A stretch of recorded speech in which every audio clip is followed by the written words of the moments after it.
Entonces, hoy vamos a terminar lo que habíamos visto la sesión pasada, que son las formas de las curvas de partición. Habíamos hablado un poco de cómo se hacía el experimento para poder hacer la obtención de los datos. Que habíamos dicho que lo difícil siempre para empezar un proceso de transferencia de masa va a ser obtener los datos de partición. Si tienes los datos de partición, puedes hacer cualquier proceso o cualquier variante tecnológica que se necesite para tu operación de transferencia. Recuerden que hay al menos 3 tipos de arreglos para cada tipo de operación. Pero si no tienes los datos de partición, no puedes usar los datos de otra sustancia. ¿Sí? Entonces, habíamos visto las de los sistemas inmisibles, los sistemas binarios, que les llaman binarios, pero curiosamente solo pueden transportarse un componente, no se transportan dos.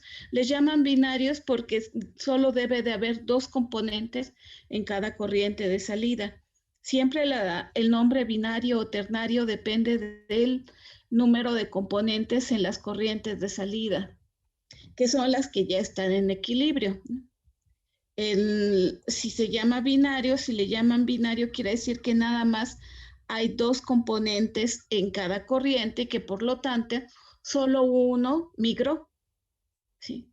Y un sistema ternario es un sistema donde migran los 3 componentes. Y recuerden que los sistemas solo pueden ser o migra un componente o migran los 3. No hay un sistema donde migren solo 2 componentes. Y en todos los sistemas son así. En el caso de absorción, solo migrará el gas. En el caso de la extracción líquido-líquido, solo van a migrar el líquido que nos interese en un sistema binario, el soluto, y los 2 líquidos no se mueven, no migran, se mantienen constantes. A ver si el archivo que quiero mostrarles no se quiere presentar, lo voy a volver a cargar. Entonces, cuando eso pasa, solo migra uno de los componentes en la extracción binaria y en cambio en la ternaria migran los 3. Siempre van a estar los 3 cambiando de una fase a otra. Y en el caso de la destilación también es un sistema ternario y van a migrar 3 componentes también, aunque casi nunca estén tomando en cuenta la migración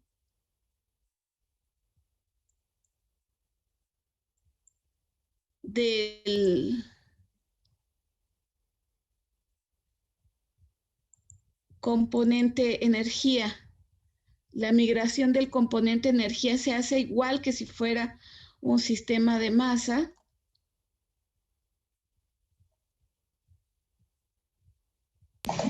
Disculpe, profesora, ¿se supone que está compartiendo pantalla? No, todavía no. Intento, pero no quiere todavía.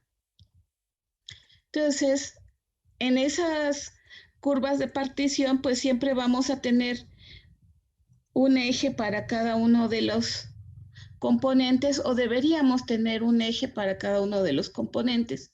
Si recuerdan las gráficas de los sistemas binarios, pues es una gráfica cartesiana normal, y nada más representa a un componente en las 2 fases de salida, pero nada más a un componente.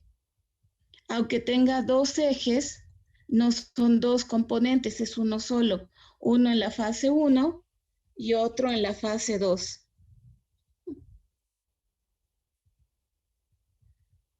Entonces,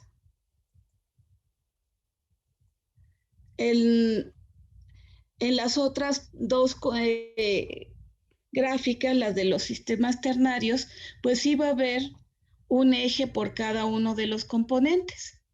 Va a haber un eje por el componente,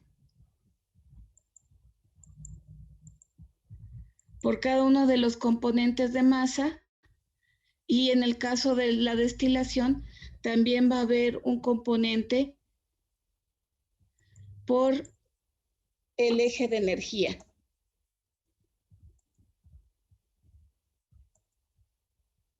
Y bueno, ¿por qué?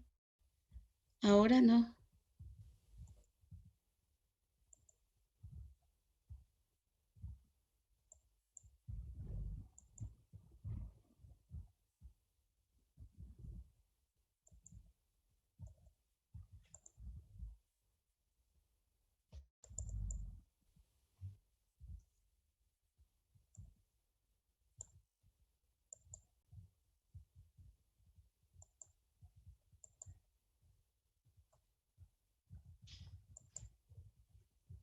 Aquí está, ¿ok? Entonces, nosotros habíamos visto estas dos gráficas la sesión pasada, que dijimos que casi siempre lo que tiendes a hacer es mantener, aunque la partición empieza a curvearse, lo cual indica que empieza a haber asociaciones entre las moléculas y que ya no estás teniendo una solución ideal. La solución ideal tiene a cada molécula de soluto separada de su disolvente, pero recuerden que al menos en productos biológicos va a ser muy, muy raro que encuentres un soluto que sea totalmente ideal, ¿no? De hecho, por el tamaño de la mayoría de los productos, ni siquiera podríamos en una solución muy diluida considerarlo ideal, porque a medida que aumenta el soluto, pues va a empezar a interaccionar eléctricamente con su disolvente o bien va a formar un coloide. Lo que nosotros hacemos siempre es engañar al sistema aumentando la solubilidad o aumentando el potencial redox de las soluciones, sobre todo del portador, para engañar al sistema y hacerlo creer que es una solución ideal. Pero realmente casi nunca trabajamos con un sistema en esas condiciones. La mayoría de eso se va a aparecer aquí, aunque siempre va a ser lo más seguro trabajar en el intervalo donde la curva sea lo más recta posible. Esto es por el tipo de ecuaciones que después vamos a estar manejando. En cambio, en un sistema donde los tres solutos migren, vamos a tener este comportamiento, un diagrama ternario, un eje por cada uno de los tres componentes de masa. Si fuera el estricto, en realidad lo que nosotros deberíamos tener es un sistema así, un sistema polar, ¿no? X, Y, Z. Y tendríamos algo parecido a esto, un sistema de planos conectados, ¿no?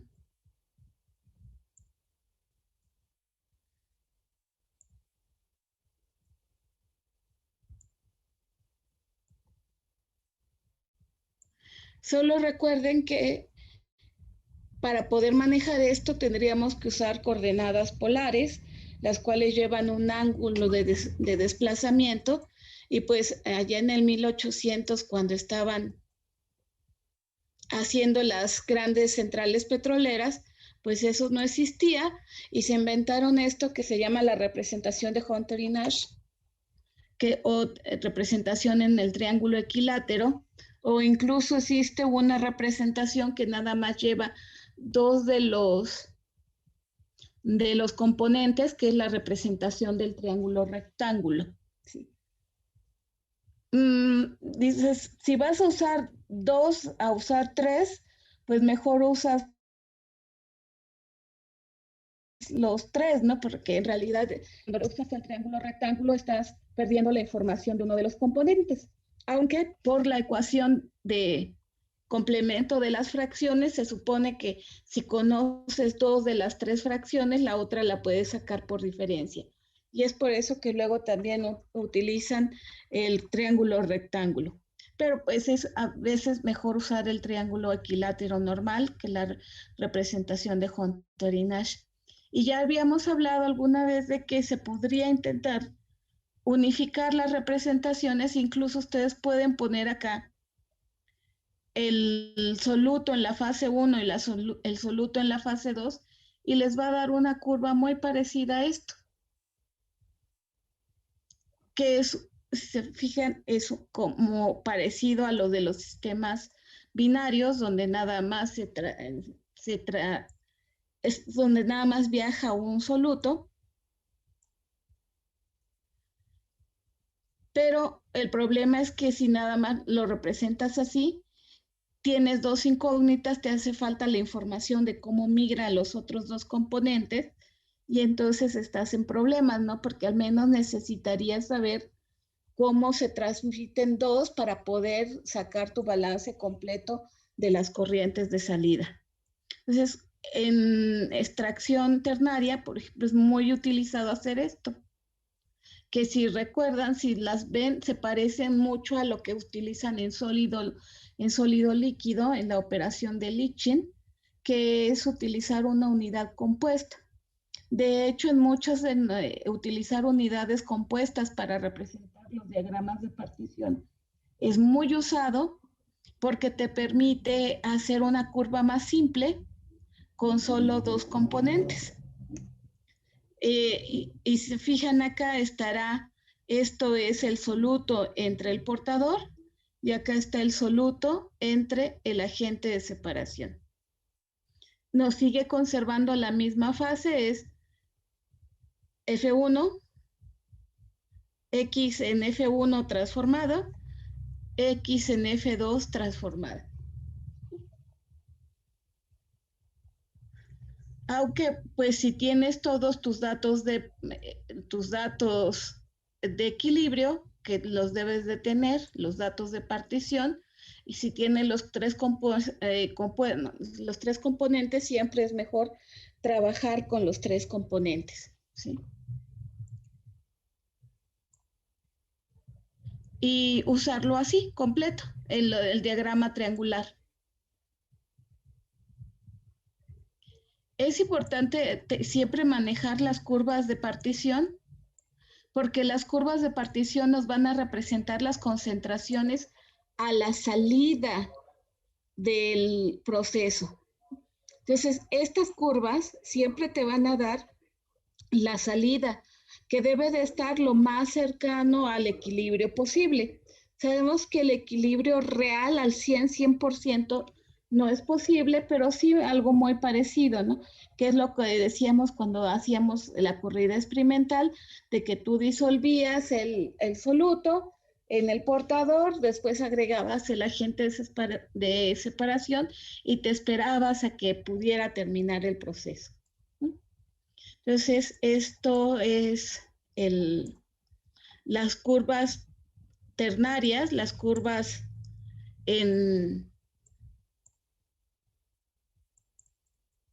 de separación para una extracción líquido-líquido. Y en realidad, lo que hay que tener cuidado con esta curva es que no es una sola curva. Esto que ustedes ven aquí, al contrario de lo que pasa en un sistema binario, si se fijan, acá en el amoníaco o en la extracción binaria, que esto es para un colorante, se tiene una curva por cada presión, por cada variable de estado. Recuerde que siempre las curvas van a depender de las tres variables de estado que tenemos, que son, y les llaman variables de estado porque son la presión, la temperatura y ¿quién más? ¿La concentración? El volumen, Ah, variables de estado. Las variables de estado son físico-químicas, termodinámicas, ¿no es cierto? Entonces, la concentración no lo puede ser porque esa depende del número de moles. Aunque les llaman variables de estado porque son las que intervienen en la ecuación de estado de los gases ideales, que bajo ciertas condiciones se aplican a las soluciones ideales. Sí, es que en realidad fluido es fluido, ¿no? Entonces deben de comportarse exactamente igual, solo que los líquidos y los fluidos se empiezan a separar en su comportamiento cuando empiezas a tener más moléculas en un líquido, porque empiezan a ver las asociaciones, que en un gas no se van a presentar, porque acuérdese que los gases ocupan un volumen muy grande. Entonces casi siempre mantienen el estado de idealidad, los líquidos no. Entonces, cuando mantengamos cada nuestro juego de variables estable, pues vamos a tener una curva de partición en los, o al menos en la representación que nosotros estamos haciendo, la vamos a tener en los sistemas binarios, en la absorción y en la extracción binaria, porque nada más está representando la migración de un componente en una fase y en la otra. Pero ya cuando tienes los tres componentes, en realidad te das cuenta de que hay, si estás tomando en cuenta cómo migran los tres, pues la fase 1 rica en portador y la fase 2 rica en agente de separación, no se van a parecer en nada en sus composiciones, ¿no? Entonces, nosotros por convención en la representación ternaria siempre pondrás a la izquierda el portador, arriba el soluto y a la derecha el agente de separación. Con eso deben de tener cuidado porque antes de 1985 eso no se usaba así. Y como es una representación equilátera, pues tú ponías como quisieras, en el orden que quisieras, tu portador y tu agente de separación. El soluto casi siempre sí se ha conservado que vaya arriba, en el vértice superior, pero los otros los ponían en cualquier lado, dependiendo de qué es lo que fuera más importante, ¿no? Generalmente ponían a la derecha el que fuese más importante desde el punto de vista de la economía, de la peligrosidad que tuviera, el más inflamable o el más tóxico, o bien de la densidad. El que fuera más difícil de separar, también iba.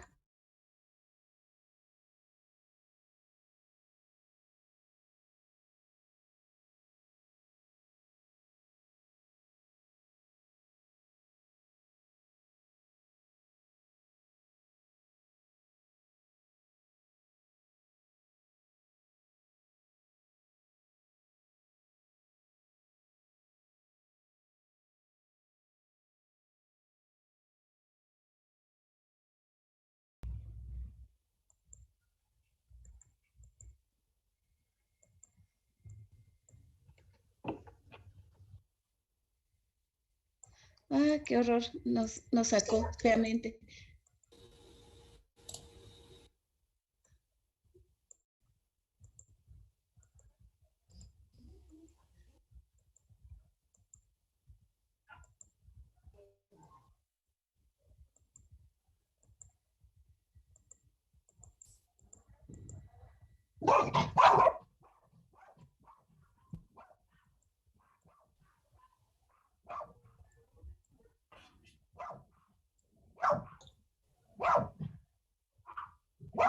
Creo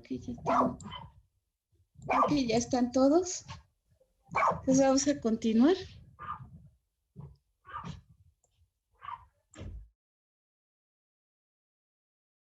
Maestra, creo que algunos compañeros siguen esperando que los deje pasar.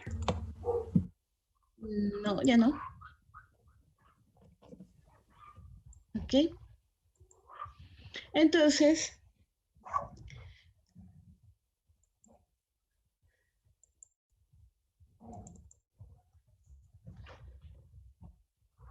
dijimos que cuando ya están migrando los tres componentes, pues en realidad lo que tenemos son dos curvas, ¿sí? La que es rica en portador, y se va a notar luego, ¿no? Porque uno de los puntos van a estar siempre muy cargados hacia acá, hacia el lado del portador, y otros van a estar cargados hacia el lado del agente de separación. Entonces nosotros cuando tengamos acá, siempre vamos a saber quién es el agente de separación y quién es el portador primero, porque existe un sistema para nombrarlos y siempre va primero portador, soluto, agente de separación.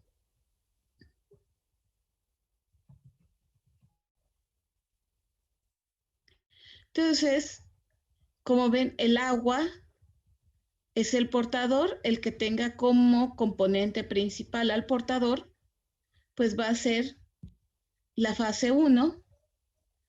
La metilisobutilcetona es el agente de separación, el que la tenga como componente principal, o al menos en los primeros puntos, porque vean aquí ya no aparece el componente principal como para hacer fase 2, ¿no? El componente principal es el agua.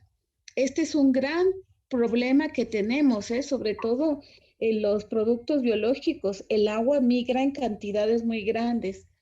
A veces tenemos que verificar cuando hagamos nuestro proceso que el componente que haya, siempre tenemos que verificar que el componente que haya migrado prioritariamente sea el soluto y no el portador, porque a veces el portador nos da muchas sorpresas.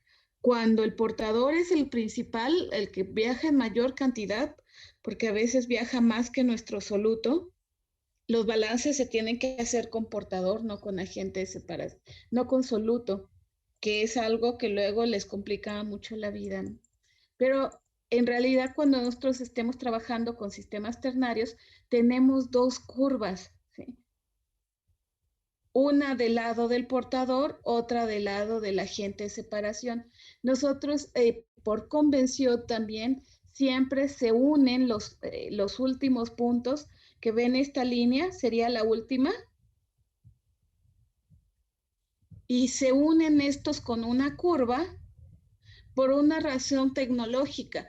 Esto que ven aquí, que le llaman el punto P o el punto de niebla, es un punto donde se igualan las propiedades físicas de las dos fases, la fase 1 y la fase 2. Esto no nos conviene a nosotros nada porque si nosotros queremos que haya transferencia de masa, pero también que se puedan separar las fases, porque si no, incluso tendríamos algo peor que al inicio, ¿no? Nosotros estamos aplicando la transferencia de masa para separar un soluto de todos sus componentes muy parecidos, de sus isómeros o de las otras moléculas que se le parezcan mucho.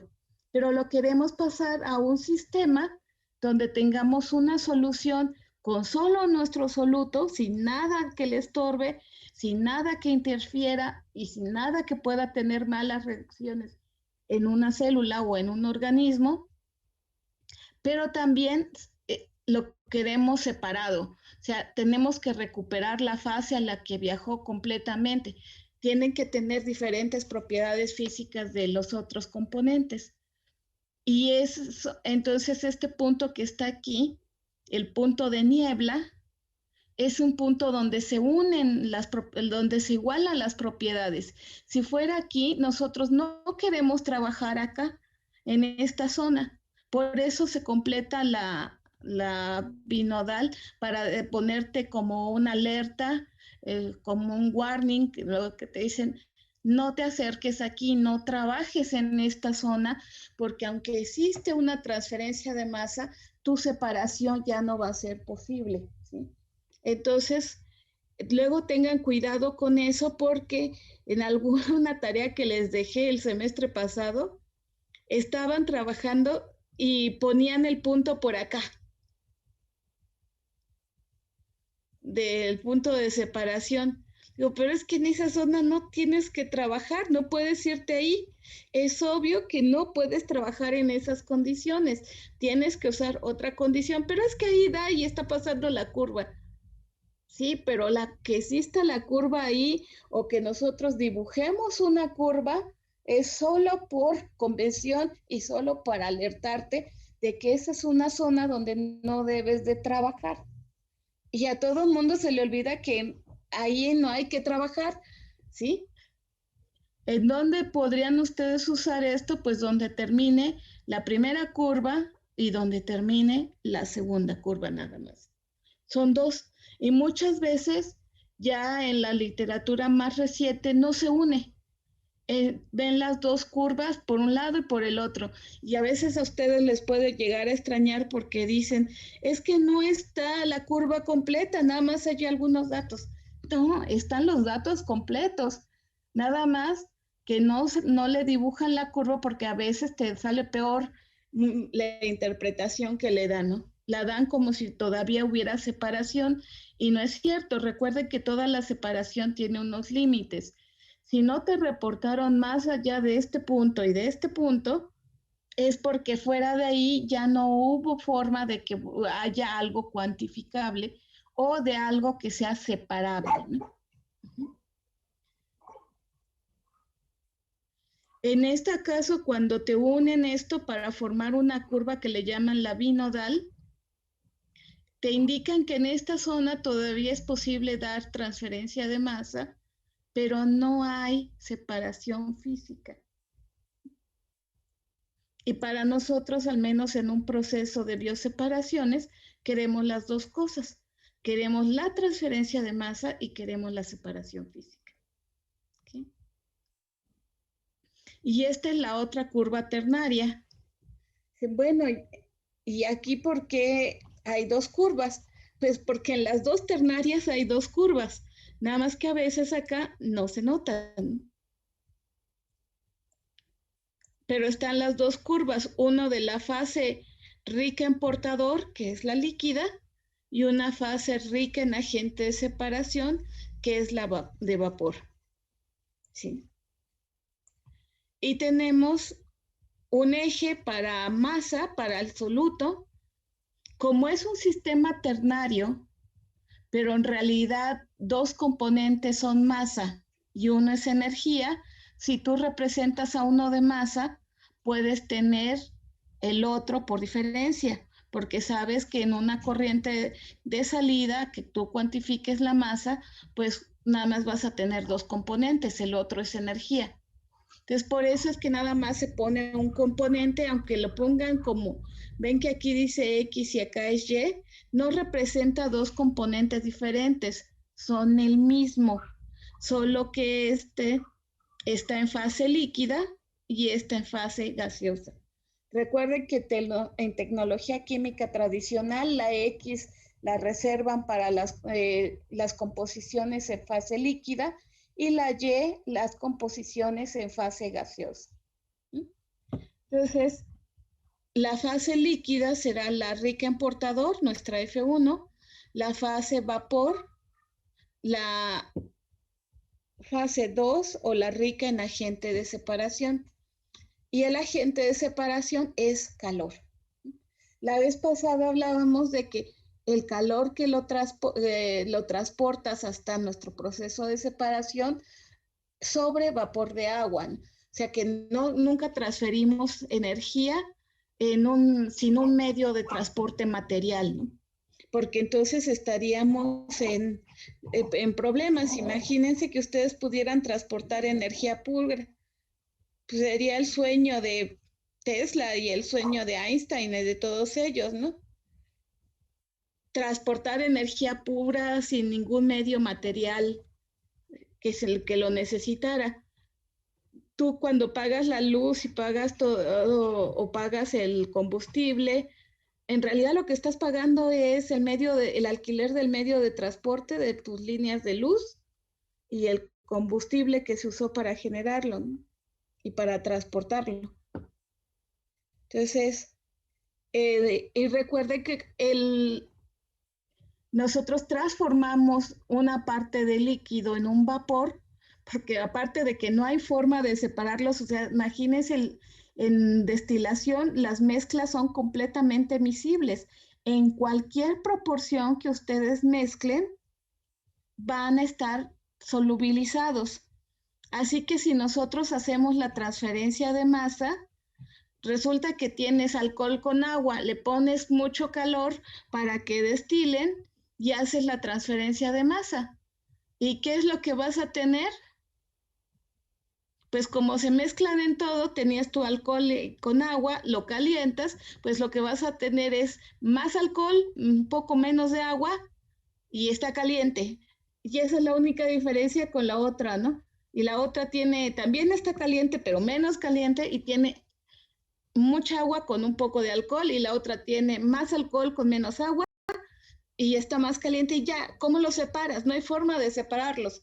Es lo mismo, entonces lo que nosotros hacemos es agregar mucho calor, mucho más del que necesita para hacer la transferencia de masa, para obligar a que el soluto cambie de fase y se convierta en un vapor.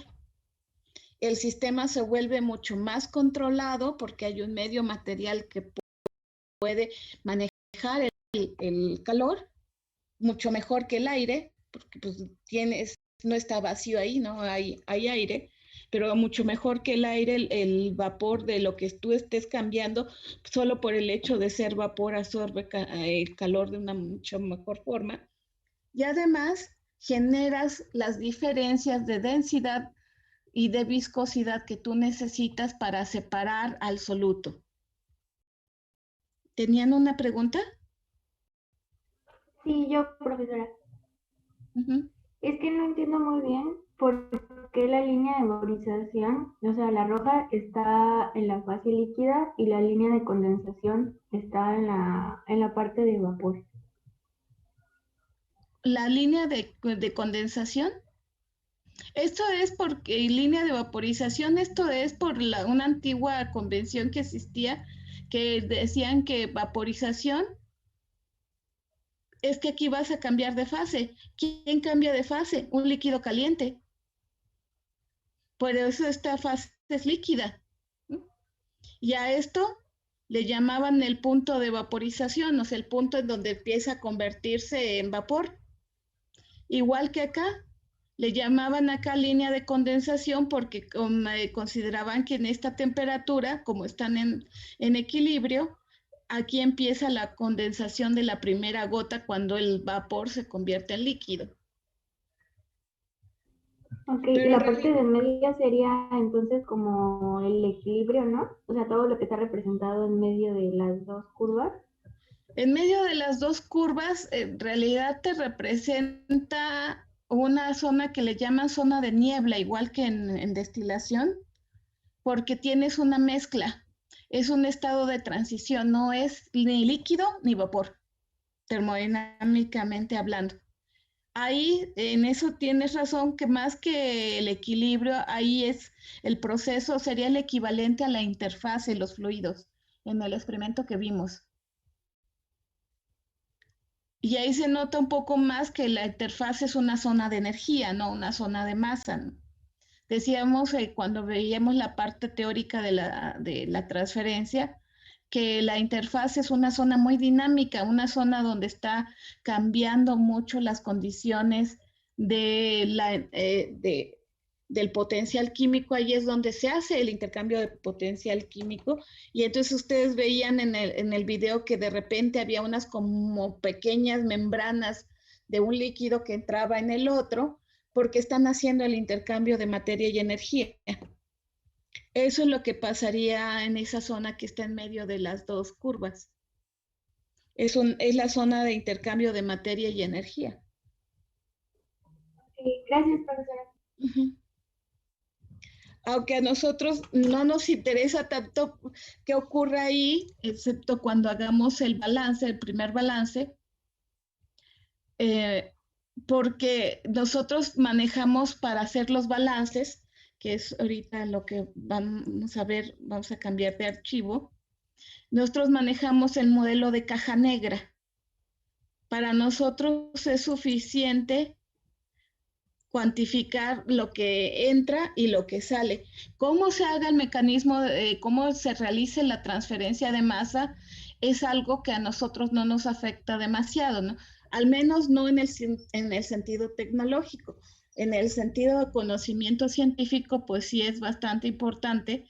Y la verdad es que no se han puesto de acuerdo todavía en cómo se lleva a cabo la transferencia de masa. El modelo más aceptado hasta hace unos 10 años era lo que se llamaba el modelo de la doble película o modelo de Lewis, que decía que había una capa había una capa de materia y luego una capa de líquido de un lado y una capa de líquido o del otro fluido del otro lado.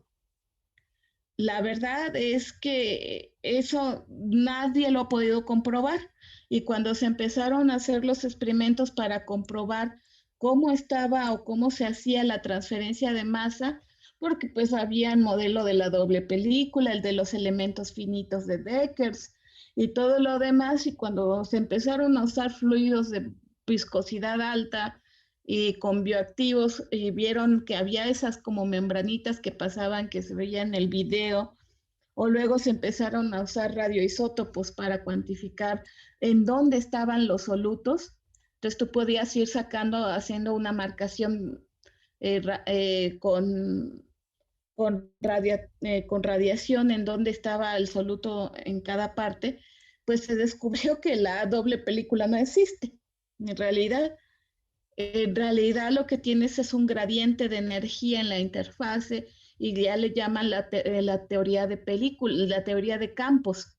Es la teoría de campos de velocidad, y eso es lo que pasa, es que cada cambio de fluido a interfase, de interfase al otro fluido, es como si tuvieras un auto haciendo curvas, ¿no? Lo que tienes es una aceleración, desaceleración del soluto, y así va sucediendo.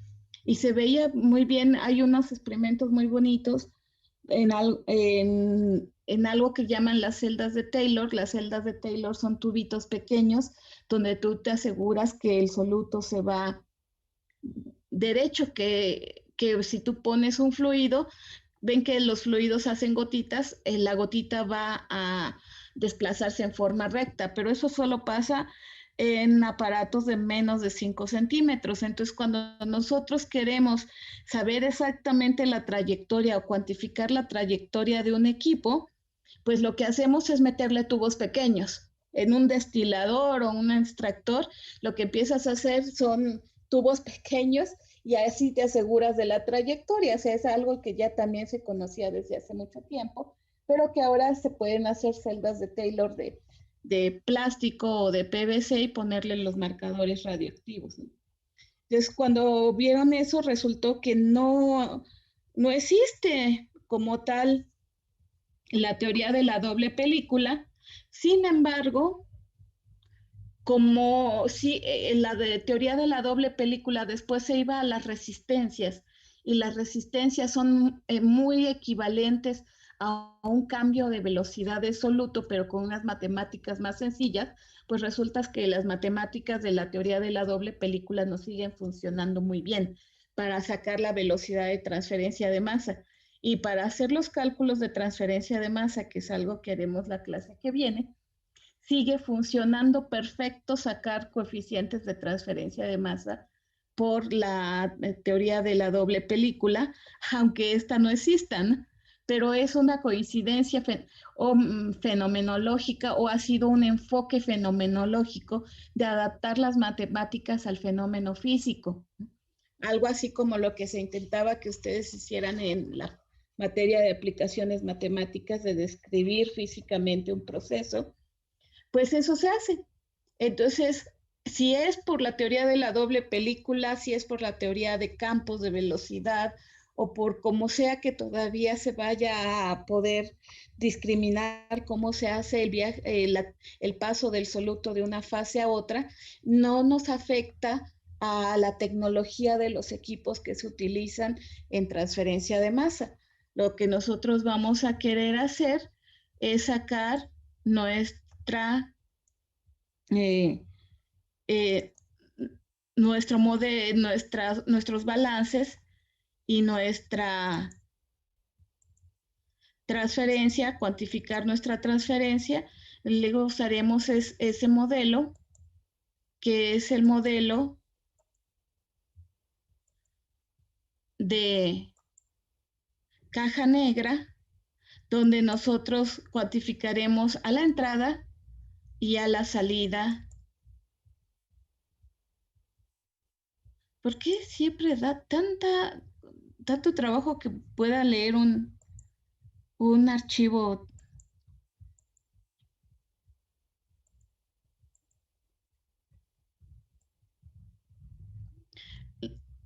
De hecho, que cuando tenemos ese modelo, pues nada más tenemos 4 corrientes y dijimos, como sea que esté el sistema, nosotros vamos a tratar, ¿ya se ve el archivo?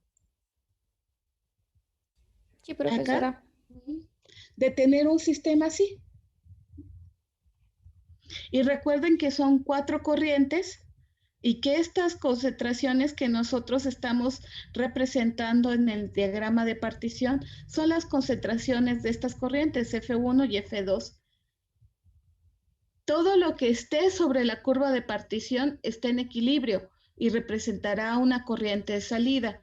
Por lo tanto, estas dos corrientes no pueden estar sobre esa curva. Serán un punto, ¿sí?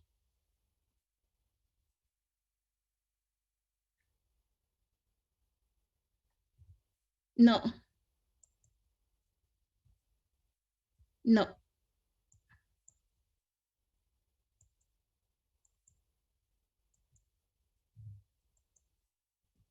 Acá, balance de materia. Ahí, ese es. ¿Ven un cuadro azul? Sí, profesora. Sí, profesora. Esto representa nuestra caja negra, que es lo que decíamos. Nosotros queremos estas corrientes. Y esas gráficas que acabamos de terminar de ver, lo que nos van a dar son la composición de esas corrientes. Las corrientes de salida, ¿ok? Todo lo que esté sobre la curva de partición representa las salidas de proceso. Obviamente, si nosotros tuviéramos una curva como la binaria, donde tenemos abajo la concentración en el eje de las X, la concentración de F1, y en el eje de las Y la concentración de F2, pues estaría un punto sobre esa curva, nos estaría dando la composición de estas dos corrientes.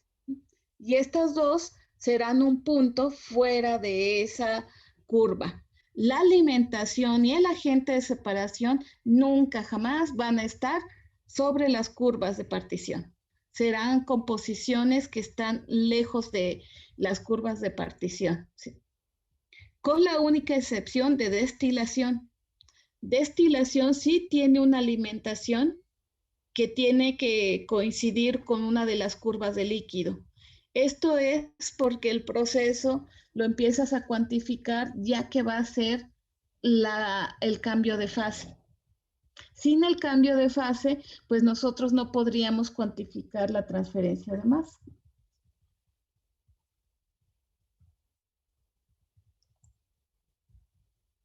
Esto significa que cuando nosotros tengamos un sistema así, pues podemos hacer el balance, y lo vamos a hacer acá, a copiar toda esta parte, a ver si se ve.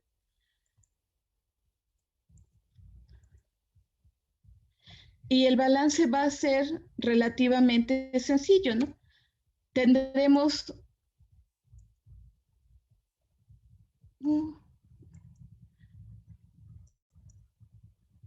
tres componentes: el soluto, el portador y el agente de separación. ¿Y qué más?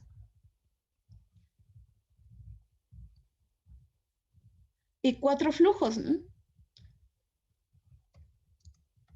¿Cuáles flujos? F, AS, la fase 1 y la fase 2. Eso quiere decir que nosotros podremos establecer 4 ecuaciones. La primera pues será la ecuación general de balance de flujos. Y luego una ecuación por cada uno de los componentes, ¿no? Una ecuación de soluto, una ecuación de portador y una ecuación de agente de separación.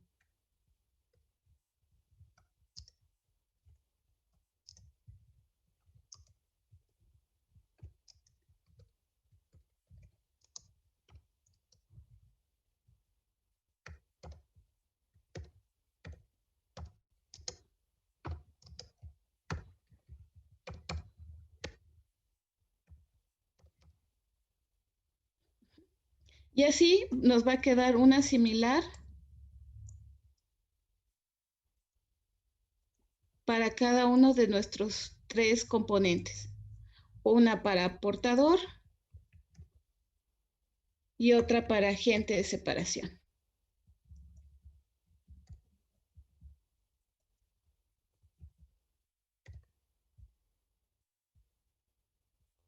¿Cuál vamos a usar de todas estas?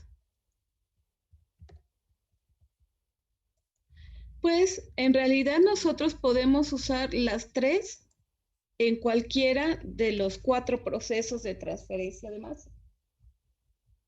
Pero es que en una nada más se transporta el soluto. Pues sí, pero los otros 2 también cuentan, ¿no? Y sobre todo porque a la hora que se transporta uno, las fracciones van a cambiar. Aunque nosotros digamos que en un sistema, digamos que tenemos 10 kilos de portador y 10 kilos de soluto, 90 de portador. Y luego, después de que eso nos da una fracción de portador de ¿cuánto? Pues de 0.9, ¿no? Después haces la transferencia y se te van 5 kilogramos de soluto. ¿Te va a quedar la misma fracción de portador?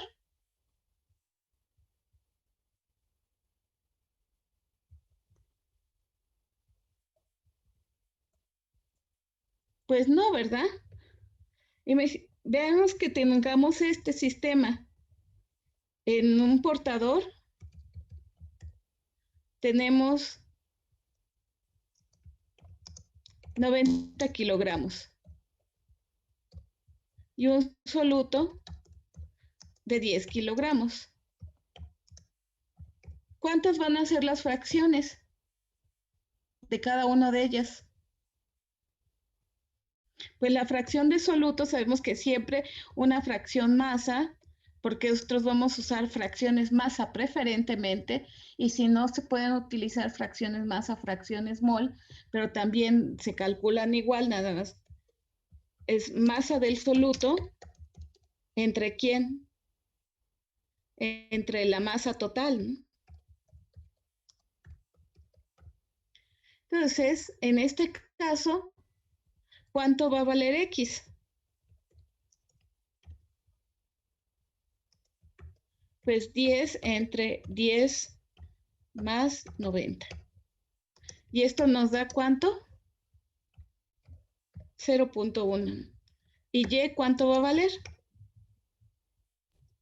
0.9. Eso menos, ajá. O 90 entre 10 más 90. ¿Sí? La podemos sacar de muchas maneras, ¿no? La podemos sacar como diferencia, 1 menos 0.1, 90, pero va a ser 0.9. Y digamos que vas a transferir 5 kilogramos.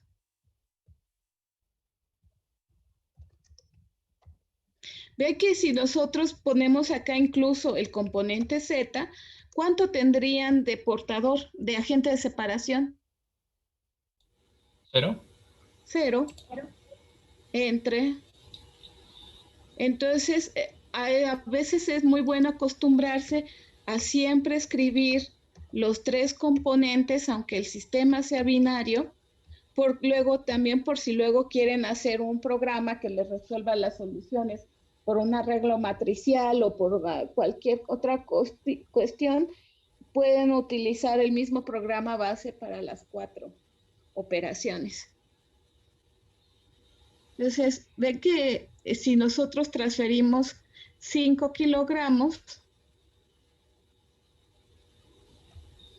resulta que vamos a tener en F1, ¿cuánto vamos a tener de portador? Si el sistema es binario, pues siguen siendo los mismos 90 kilogramos. Eso no cambia porque el portador no se transporta. Y del soluto,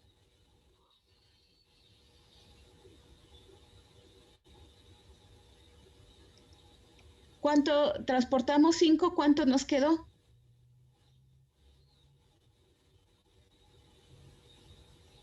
5, ¿no? Si transportamos 5, ¿cuánto nos va a quedar de residual? 5. 5. Entonces, nosotros podemos calcular las fracciones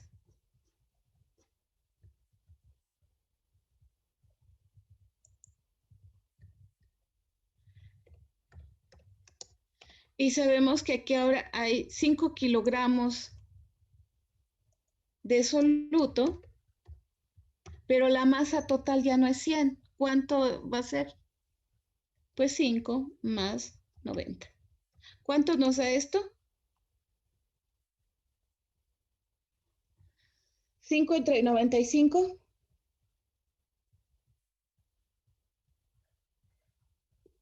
$0.052.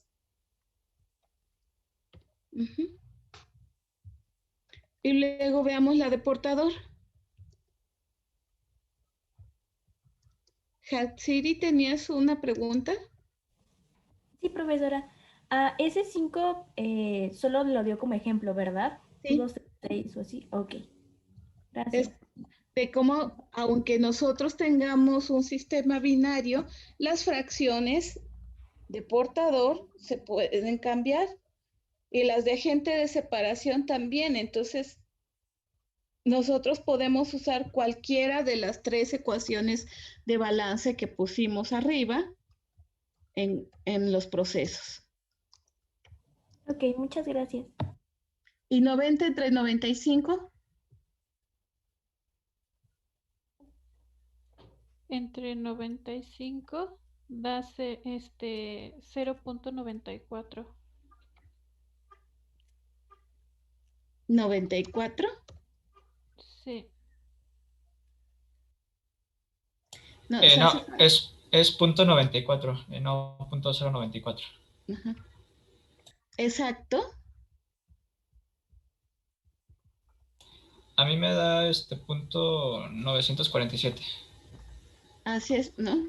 Ajá. Y algo más, ¿no? Porque... Pero, profesora, ¿no sería 5 más 90 en vez de 5 más 95? Así, más 90.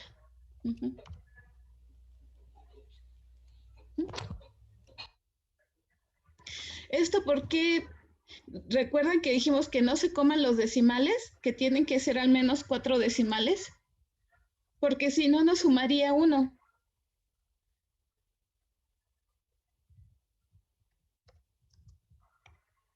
¿Cuánto hay de agente de separación? ¿Había 0 al inicio y después? ¿Es un sistema binario? ¿Se transporta? ¿Agente de separación? No. Entonces sigue siendo 0, ¿no?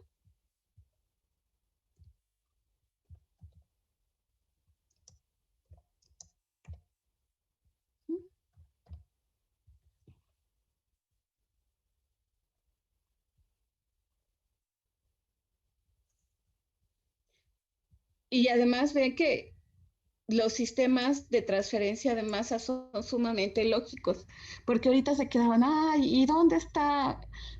Lo que no está en una fase va a estar en otra fase. Y nada más, no hay pérdida, no hay ganancia de materia. Lo que entra debe de salir. Y si no sale, pues te embargan tu casa. Porque cuando haces procesos de transferencia de masa, sobre todo en los productos que son redituables, firmas un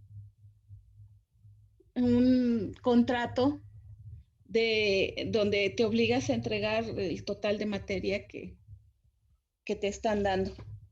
Imagínense que alguien no te obligaran o no firmaras ese contrato en un proceso de absorción de gases de anestesia.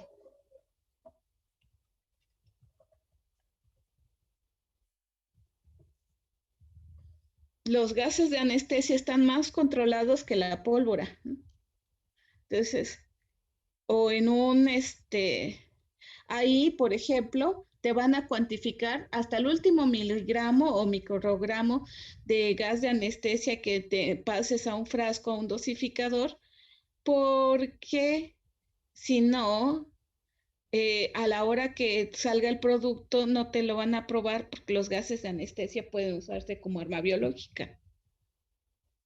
Y si fuera un producto, un interferón del que ahora están utilizando mucho para tratamiento a COVID, también te van a cuantificar hasta el último microgramo, no porque pueda ser un arma biológica, sino porque está tan caro y está tan demandado que nadie va a querer que pierdas por ahí algunos cuantos miligramos, ¿no? O algún gramo por ahí, si con un gramo pues, compras una casa. Entonces, el sistema siempre es bastante cuantificable y lo que no esté en una fase va a estar en la otra. No se puede ir a ningún otro lado, no hay disipación de materia, no hay ganancia de materia tampoco. Imagínate que de repente tú pudieras hacer que se duplicara la cantidad de interferón que saliera, pues todo el mundo, feliz, ¿no? Serías nombrado el trabajador del año y del siglo por poder duplicar la cantidad de interferón que sale en un proceso de transferencia de masa, lo cual no es posible tampoco. Recuerden que los balances van a ser exactos. Lo que no esté en una fase debe de estar en la otra y la suma debe ser total. Por eso cuando nosotros también hagamos nuestras ecuaciones de balance, si tienes errores grandes, como que te comas los decimales y dices, ay, nada más 15% de diferencia, 15%, pues a ver en qué universo, ¿no? Porque no, eso no. Un ingeniero que tenga 15% de error en la inferencia de la concentración de interferón puede ir de vacaciones permanentes a algún lado, pero pues con lo que te van a cobrar no te va a alcanzar para ningún lado, ¿no? Entonces, el chiste es que nosotros teóricamente al menos podemos utilizar cualquiera de las ecuaciones de balance para poder hacer nuestro sistema. Digo, con excepción de los sistemas ternarios de los productos hidrofílicos, que se transporta luego mucha agua y que uno debe de tener cuidado de verificar que el componente que se transporta prioritariamente siempre sea el soluto. Generalmente no es necesario verificar todos los flujos con los balances de los tres componentes. Generalmente usaremos el balance de flujo, el balance de soluto para calcular todos los flujos y todo el balance de nuestro sistema, porque es el producto que más nos interesa y es lo que nosotros queremos recuperar. En el caso de destilación, el otro componente va a ser inevitable que lo acompañe porque es un sistema ternario, un sistema de balance de materiales, pero ahí como hay diferencias de volatilidad, no tienes que volver a recalcular los flujos En los sistemas ternarios de masa, los de extracción, sí hay que calcular y siempre hay que comprobar que el flujo, que el componente prioritario en transportarse sea el soluto, para decidir si vas a usar la ecuación de soluto o la ecuación de portador, ya que si el que se transfiere principalmente es el portador, pues ni modo, habrá que hacer toda la cuantificación con el portador, no con el soluto. Esto es porque siempre, aunque ustedes vean la ecuación tan sencilla, pues en esta ecuación son engañosamente sencillas, ¿no? Pues es que entradas igual a salidas, son ecuaciones algebraicas, primer grado, lineales, no deberían de tener ningún